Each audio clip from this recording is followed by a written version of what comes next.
Et voilà, ça y est, on y est. Du coup, vous l'avez vu avec l'épisode d'avant où on a fait des chasses, etc.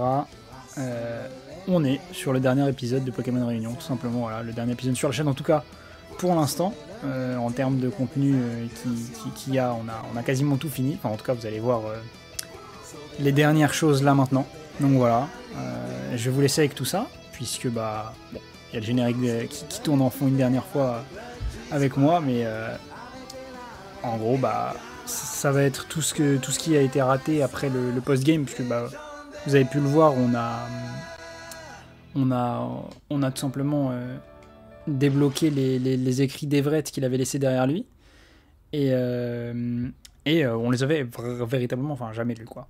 Donc, ce qui s'est passé, c'est qu'on a refait un stream pour aller tout lire, tout ça ensemble. Et je vais vous laisser avec ça tout simplement. Donc, qui sera la dernière vidéo sur Réunion pour l'instant, en tout cas. Voilà. Merci à tous d'avoir suivi. Et puis, je vous laisse avec la vidéo. Parce qu'il a pour l'une des dernières sur Réunion. Bon, il y aura toujours les essais du tournoi des 100 quand on se sentira vaillant et tout. Mais bon, voilà quoi. Malade à la maison, donc en parfaite position pour observer tout ça. Ah oui, voilà, oui. Attends, par contre, je sais pas si c'est super fort pour vous, mais chez moi, c'est super fort. Donc je vais baisser un peu. Et ouais, hop. Ouais, c'est un peu fort. En fait, je me suis fait la réflexion, je me suis dit peut-être que c'était super fort dans vos oreilles aussi. Hop, là, normalement, ça doit être mieux. Donc, le plan, c'était quoi? Le plan, c'était qu'un soir, alors qu'on était dans l'abîme 0, on s'est cassé le cul à tout simplement fouiller des pages Wikipédia de physiciens quantiques, de je sais pas qui, de je sais pas quoi, tout ça pour avoir un code, une date, 4 chiffres. Or, on a fini par la trouver, mais on n'a jamais lu en fait ce qui nous était proposé. Donc bon. Go le faire quoi. C'était quoi déjà le... On n'avait pas besoin. Donc voilà, autant vous dire que c'est mieux si on y a accès comme ça. Du coup, ce qui va se passer, c'est que là, cap sur Azuria, cap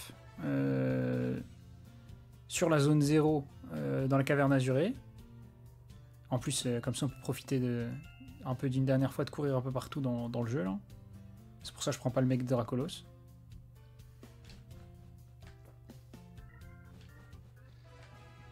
Mais j'espère qu'en plus, parce qu'il y a un monde où en fait on apprend plein de vérités et genre ça fait plus d'un mois enfin ouais, plus d'un mois voire deux même qu'elles nous attendent au fin fond de l'abîme et qu'on sait pas où c'est, tu vois. Enfin qu'on sait pas où c'est, qu'on sait pas ce qu'il en est plutôt. Genre personne les a lus alors que putain on aurait pu, t'as vu. Et puis j'espère qu'on aura des infos croustillantes. Hein. Qui sait, peut-être qu'on va avoir des trucs de fou. J'ai trop... En fait, j'ai trop envie qu'il y ait des trucs de fou et qu'on soit choc-barre de baiser, genre. J'ai trop envie. T'es un mec génial quand même. Wesh Barcode, comment ça va? Comment ça va le sang? Putain, le Barcode est sub, quoi. Waouh, incroyable. Hop, allez, on descend. En plus, c'est bon, ouais, on a un Pokémon vol. Retour dans la meilleure... En fait, là, on va passer par les deux meilleures zones du jeu. On va repasser par la zone 0 qui est incroyable et par l'abîme. Donc profitez juste, en fait. Profitez juste du son, profitez juste de la beauté des lieux. Voilà. Il y a moyen... Ça peut être un bon moment de révéler des choses. Bah ouais, c'est ça. Genre parce qu'en fait, il est en train d'enquêter sur l'arène. Et donc du coup, à tout moment, on apprend des choses, t'as vu. Donc on va voir. On va voir.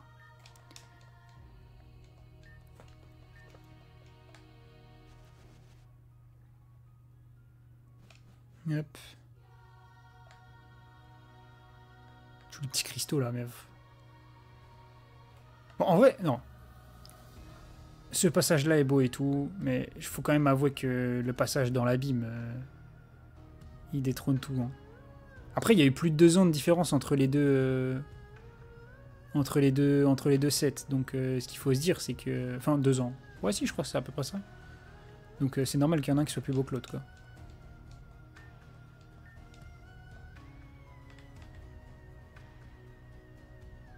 Hop là. Voilà, on va y être.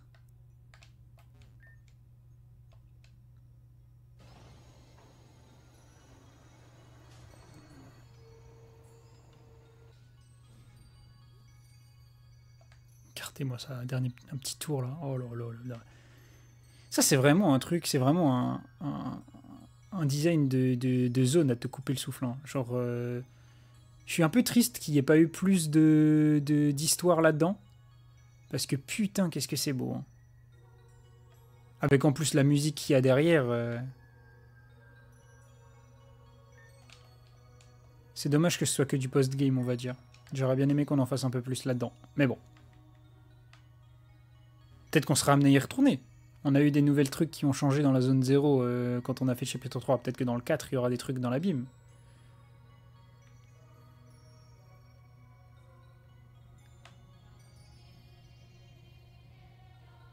Ah, même la musique et tout. Enfin bref. Masterclass. Bref. Allons, quand même, parce que sinon on va perdre 10 millions d'années et beaucoup de temps. Et des repousses aussi. Ça fait déjà 6. Allons, tout simplement, lire ces écrits qui nous ont été laissés par ce bon vieux Everett. Alors, faut que je prenne la souris là du coup. Hop, ça c'était 14-10 il me semble. Ou non, c'était 14-12. Voilà, c'était 14-12. 14 décembre, voilà.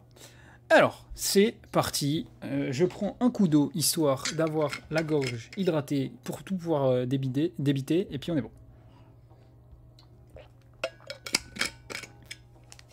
On va même mettre les lunettes. Comme ça, c'est parti.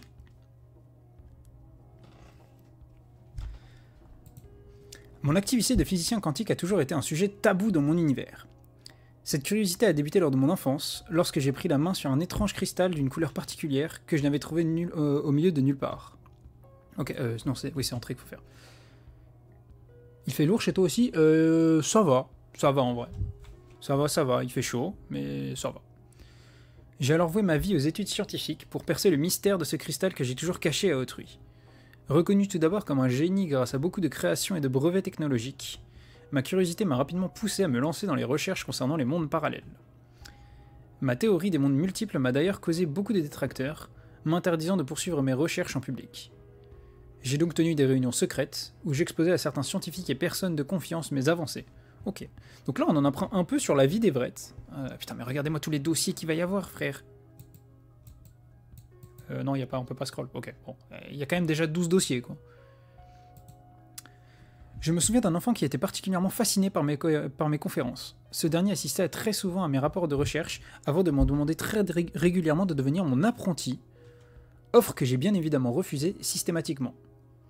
Beaucoup de mes collègues insistaient pour me faire part de ses capacités intellectuelles qui dépassaient la normale. Je ne peux m'empêcher de me demander ce qui est devenu cet enfant aujourd'hui. Ok. Intéressant.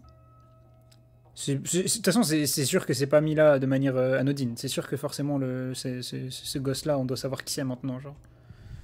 Ou alors on l'apprendra plus tard.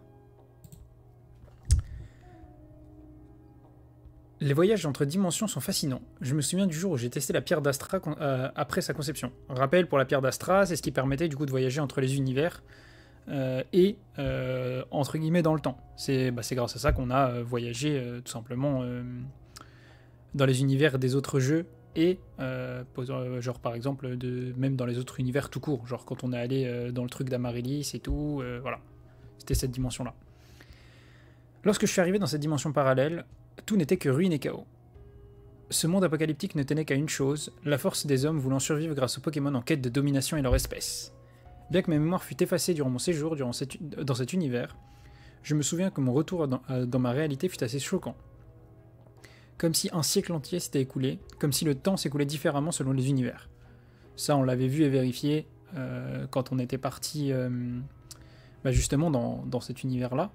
avec Ragnarok et tout, là, qu'on avait dû laisser les Misdibules, Belladonis nous avait dit que ça faisait plusieurs jours qu'on était parti, alors que pour nous, ça faisait même pas 1 heure. Donc c'est pareil, ouais, si lui, il a passé énormément de temps là-bas, c'est pas étonnant que, en effet, il y a un bond d'1 année ou plus qui soit là. Mais un autre problème m'avait profondément choqué. La totalité de l'univers était plongée dans l'obscurité. Tout était éclairé par de l'éclairage artificiel, comme si toute la lumière de l'univers avait disparu. Necrozma, OMG. Notre avancée technologique avait aussi fait un bond. Un scientifique éminent qui avait lui aussi disparu quelques années après la date de mon premier voyage avait été responsable de ce progrès technologique. Ok. Après être devenu un scientifique et inventeur reconnu, j'ai enfin pu percer le mystère de ce cristal. Attends, j'ai pas sauté un truc là? Non, ok. Après être devenu un scientifique et inventeur reconnu, j'ai enfin pu percer le mystère de ce cristal. Il dégagerait une énergie particulière qui permettrait de décupler la force d'un Pokémon. Ok, donc la pierre d'Astra qui... Ok. Mais j'étais loin de me douter la véritable nature de ce cristal. Par pitié, dis-moi en plus. Conception de la formule d'Astra. En combinant l'énergie infinie, donc l'énergie des Pokémon, qui est du coup dans les Pokéballs et tout, genre, une source d'énergie provenant de l'énergie vitale des Pokémon, avec le précieux cristal, j'ai réussi à synthétiser une pierre qui possédait un pouvoir incommensurable, celui de parcourir les univers. Donc là, voilà, sa conception de la pierre d'Astra. Ok. Une fois de retour après mon agression, afin que le vol de ma formule dans ce ainsi que le vol de ma formule dans ce monde apocalyptique, du coup c'est pour ça en gros il s'est fait voler, donc il est allé dans le monde de Ragnarok avec la reine et tout, il s'est fait voler sa formule là-bas, ça lui a lavé le cerveau pour qu'il oublie, et sauf qu'au final il s'en souvient à peu près, genre. Et c'est pour ça que du coup, la reine, les Sevens ont été capables de voyager dans les univers et de nous causer du tort. Je n'avais qu'une seule idée en tête, retrouver les responsables et les arrêter. Une initiative menée par le gouvernement de mon univers avait été consolidée. La création d'un détachement d'individus pouvant voyager entre les dimensions pour trouver une solution concernant la lumière volée. Oh, ok. Apparemment, un Pokémon aurait été responsable de cet acte. Du coup, ça voudrait dire que genre... Là, actuellement, Everett, il vient de la dimension avec les ultra-chimères où Necrozma a volé la lumière du monde, genre. Parce que là, c'est plus ou moins ce qu'il est en train de dire, et ça collerait avec le fait qu'à la mégalopole, quand on y va dans l'Ultra Soleil, l'Ultra Lune, il n'y a plus de lumière, et technologiquement, ils sont beaucoup plus avancés que nous.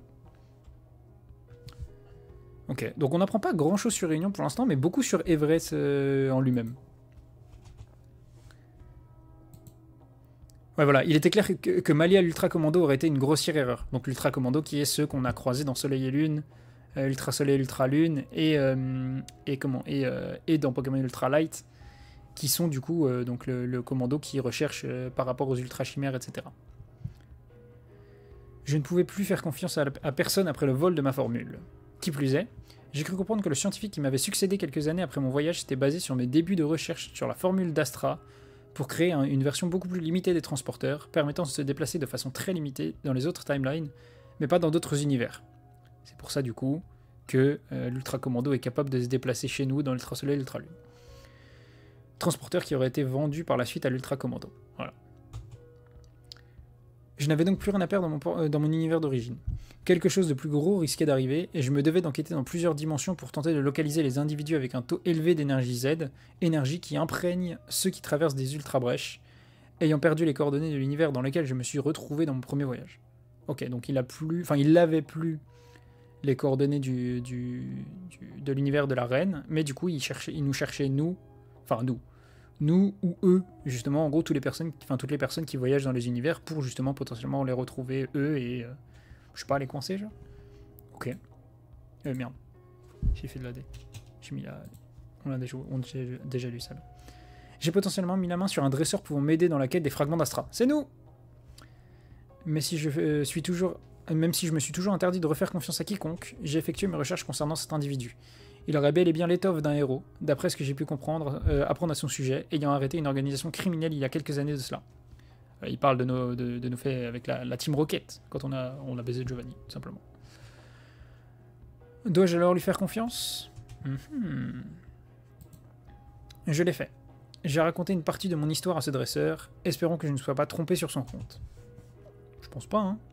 Ça parle de nous là. Exactement, ça parle de nous, ça parle de Red. Mais il n'y a pas un moyen. Parce que en fait là j'ai l'impression que ça scroll, non? Je sais pas, bon on verra. J'ai réussi à localiser après beaucoup d'efforts les autres fragments d'Astra dispersés dans le multivers. Nous avons réussi avec succès à les rassembler un à un. Ça c'est quand on a fait entre le chapitre 1 et chapitre 2 le voyage dans genre le monde de Code Lyoko, le monde de Yu-Gi-Oh, Pokémon Dojo Mystère, Deltarune, tout ça, tout ça. Genre quand on est allé dans tous les autres univers et qu'on a récupéré à chaque fois les fragments d'Astra. Je ne m'étais pas trompé à son compte. Ce dresseur est un véritable héros et je compte lui faire pleinement confiance à présent. Je mettrai tout en œuvre pour moi aussi, pour être moi aussi un allié de choix dans cette grosse épreuve. En vrai, il nous a bien aidé. J'ai encore fait la rencontre d'un héros lors d'une mission pour sauver une dimension d'une destruction imminente, mais quelque chose semblait assez intriguant chez ce garçon. Ce dernier était persuadé d'appartenir à un univers précis, avec des souvenirs ancrés de son existence actuelle. Là, il parle de Narcisse, dans le chapitre 2. Mais les individus qu'il fréquentait dans cet univers n'avaient aucune idée de son existence. Voilà, c'est ça, c'est quand on était dans le... Comment ça s'appelle le village du firmament avec le peuple du météore, où en gros lui disait venir du peuple du météore et de ce village-là, mais que personne ne le connaissait. Et après Everett, il avait fait un travail sur sa mémoire pour savoir justement d'où il venait, etc., s'il pouvait retrouver son univers. Et en fait, il lui a dit que genre littéralement il n'existait pas et que sa conscience avait été créée de toutes pièces par rapport justement à ses voyages. Voilà. Parce que tu as certains individus qui perdent la mémoire et d'autres du coup qui la récupèrent, tu récupères la mémoire de quelqu'un d'autre. Voilà. Voilà, j'ai alors effectué quelques rapides analyses avant qu'il ne parle d'un plan qu'il a élaboré pour se sacrifier afin de sauver la dimension en question. Ouais. Il semblait dégager un peu d'énergie Z, ce qui confirmerait qu'il provienne d'un tout autre univers. Ceci dit, il est étrange que sa mémoire ait été altérée. J'ai effectué un diagnostic mémoriel, mais là encore, aucune trace d'une potentielle altération de souvenirs. J'avoue être encore intrigué par ce garçon. J'ai bien une théorie en réserve, mais non, ça n'a pas de sens. Ce serait idiot de ma part de croire qu'il est possible de manipuler l'histoire d'un individu. Ça, c'était l'hypothèse qu'on avait émis, que genre, en fait, c'était la reine qui lui avait fait, qui lui avait genre littéralement construit une histoire. Cimer pour le volo Kawate. Non, c'est Cacahuète. Cacahuète. Ouais, bref. Merci pour le volo, Cacahuète. Et du coup, 3-12. Lors de mon retour avec le héros Red de cette escapade, j'ai ressenti avec mes appareils une énergie particulière provenant de la caverne azurée. Là, c'est justement, donc il parle de la zone 0, etc. J'avais débuté mon enquête concernant certaines apparitions de cristaux non loin de là, étant donné qu'ils dégageaient une énergie similaire à la pierre d'Astra. Lorsque je m'y suis rendu, j'ai pu effectuer plusieurs recherches dans cet endroit mystérieux du nom de Zone 0, possédant des Pokémon assez particuliers. Et du coup, ça serait en mode Terrapagos crée du coup des pierres d'Astra qui sont le truc qui permettrait des mini pierres d'Astra créées par Terrapagos qui permettraient de faire voyager les Pokémon Paradox, genre, et du coup de les faire venir chez nous, potentiellement ça. Hein. L'endroit semblait être victime d'un début d'incursion. En effet, il ne devait exister qu'un seul récit d'un professeur, d'après ce que j'ai relevé,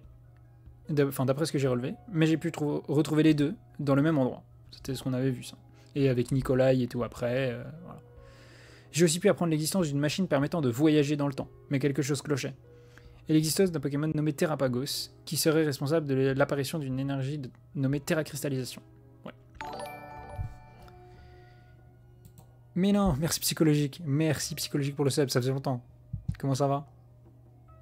Comment ça va ? On est encore sur Réunion, mais ça va être les derniers moments, puisque là on lit tout ce que Everett a laissé derrière lui, tout simplement. Et voilà. Hein. Ouais, Jérémy, ouais, The Magine 972, comment ça va ? Il a mis toutes ses émotes. Hein. Donc, des récits expliquant que ces Pokémon pourraient potentiellement voyager dans l'espace-temps et même transporter des humains sans leur laisser de souvenirs exacts. Non, je ne dois pas tirer de conclusions hâtives, mais tout cela collerait un peu trop bien. Bah, du coup, là, ça veut dire qu'en gros, ce serait Terrapagos qui aurait potentiellement fait venir Narcisse et qui lui aurait collé des souvenirs dans la gueule, genre. En vrai, de vrai, c'est peut-être ça, hein. C'est peut-être ça, c'est peut-être ça. Enfin, je te vois en stream, haha. Et oui, bah, ça, écoute, ça va, hein, c'est vrai que ça fait plaisir. Bon, c'est du Pokémon, c'est pas du Yu-Gi-Oh! Aujourd'hui, pour le coup. Mais ouais. Il aime pas le tiers. Oula, t'as beaucoup trop d'émotes, ça veut dire. Beaucoup trop, beaucoup trop. Mais ok, donc ça veut dire que... Attends, mais là, par pitié, il a pas moyen de scroll, genre, je t'en supplie. Non. Space, next. Non. Je fais du VGT, il fut un temps. Oula, bah. Alors, il n'y a pas trop de... Pas trop de compétition, je t'avoue, sur la chaîne. Là, c'est plus... on fait découvrir des fangames, des jeux créés par des fans. Et voilà, hein. Putain, mais du coup, t'es en train de me dire que là, c'est la fin. Il n'y en a pas d'autres après derrière. Tu vois, c'est bien sûr. Oui, voilà, c'est ça. En gros, en fait, il y a beaucoup de jeux qui sont créés par des fans, t'as vu. Et très peu de gens, à part si tu les cherches de fou, les connaissent. Du coup, bah, je me dis, en vrai, moi, j'en ai trouvé pas mal, j'en ai vu pas mal dans mes années d'avant. Et puis, il y en a qui continuent de sortir et tout. Et, sauf que si tu les cherches pas ou que tu sais pas où les trouver, bah, en vrai, tu les rates. Et du coup, bah, c'est le projet, c'est ce qu'on fait là actuellement, hein.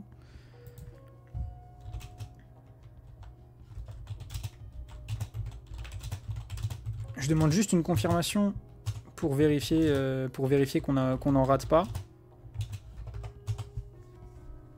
Et j'ai l'impression qu'on peut scroll, mais que j'arrive pas à le faire. J'essaie d'appuyer sur des... Non. Mais ouais.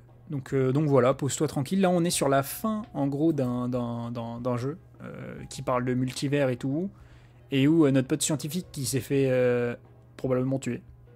Voilà, il a disparu à la fin du chapitre 3.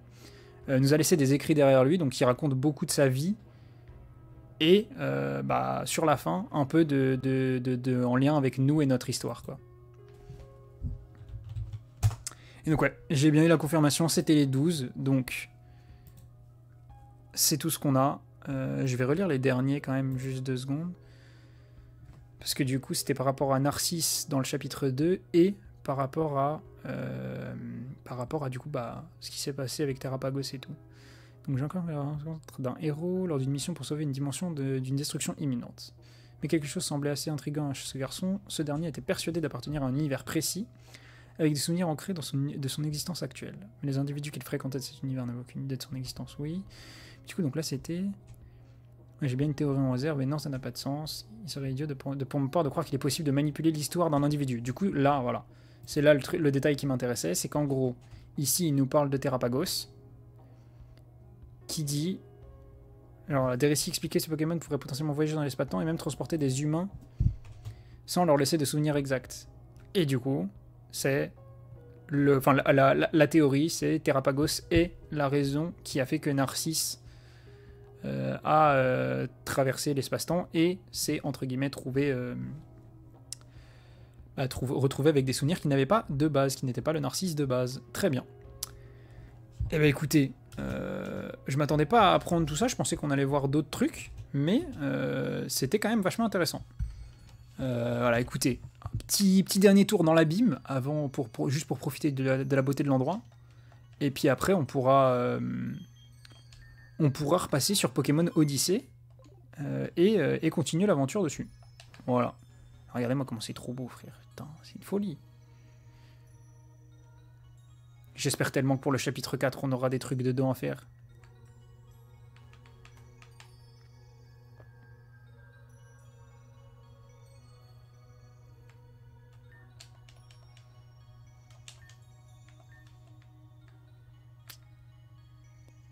Hop. Ok, j'ai de fou quand même le scénar.